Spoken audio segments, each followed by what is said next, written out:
Hello, everybody, and Happy New Year. We hope you had a great holiday season and that the year's off to a good start.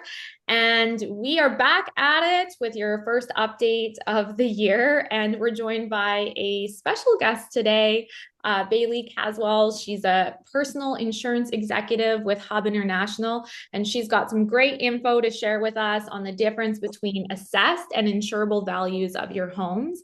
But first, we're going to let Julien start us off with a little update on the market.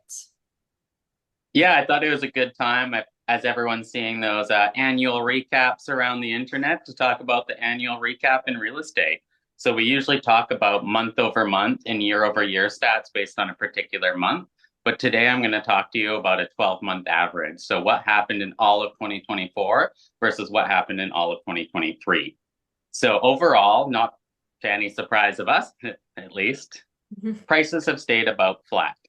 So single family homes are up about 1.5%, condos and townhomes up less than 1%, and townhomes were actually down about 1.5%. So overall, I'd say that's a pretty flat market year over year, and volume was actually very similar as well. So as a whole, things have stayed flat. It seems like we're going to the next part of the cycle, and there's a lot of anticipation of the market for this spring, but more on volume than prices going crazy or anything. So it'll be interesting to see what happens in the next few months. Totally. A lot of the valuations we did in the fall were people gearing up for spring of 2025. So we're not special. We're expecting to see more inventory coming, and it seems like buyers are getting a little more active too. Adam, you have an update for us on the BC flipping tax. Yeah, so this is just a reminder. There was a federal tax announced a couple years ago for flipping homes, and then BC jumped on that bandwagon and announced their own. So it's now active as of January. Someone who's selling their house within the first 2 years of owning it could be looking at 20% of net taxable income on the gains. Of course, there is more information on that and exceptions. We'll just make sure to get you the link for it. Yep, we'll include the link in the video. And if you have any questions, just let us know. This time of year, we all get our assessed value notices. And Jory, you've got an update for everybody on that. Yeah, so as Ashley said, BC assessment values came out the other day. It's important to note that this year, because of the Canada Post strike, instead of them just mailing out all of these assessments like they've done in previous years, you can actually go online and see your assessment right away, which is awesome. The actual report, not just the online snapshot.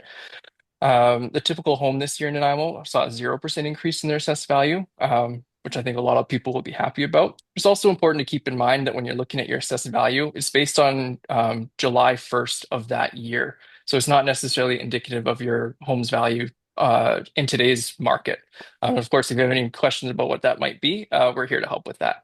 And then Baylee is here to talk about the difference in assessed value and replacement value when it comes to insurance. So Baylee, what do you have for that?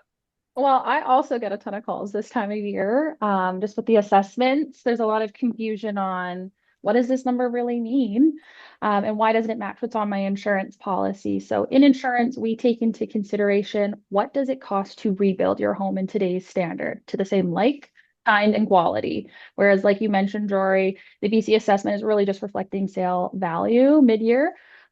We take into consideration a lot more factors in insurance. We are thinking about cost of demolition, debris removal, and any dumping fees after a total loss. We are going to be thinking about any of the expedited costs or any of the added costs with an unplanned build. So typically when a home burns down, there's existing landscaping, there are structures on the property that have to be maneuvered around. It's not like a clean raw land build from the ground up where you can just back a dump truck in there and drop off your materials.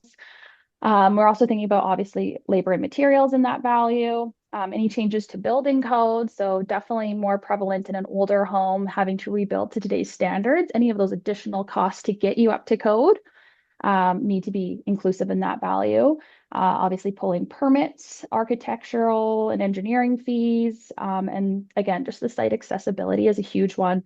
Oftentimes, contractors will have to bring in materials by hand to preserve the existing landscaping. And with that, there's definitely some additional costs.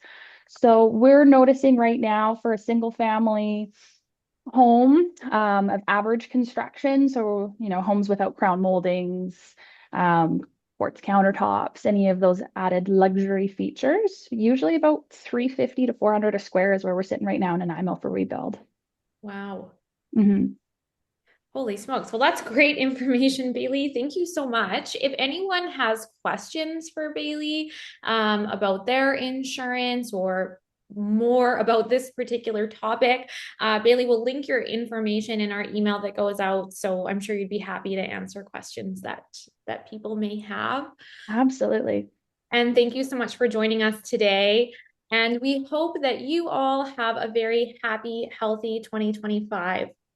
Have a great day, everybody. Bye.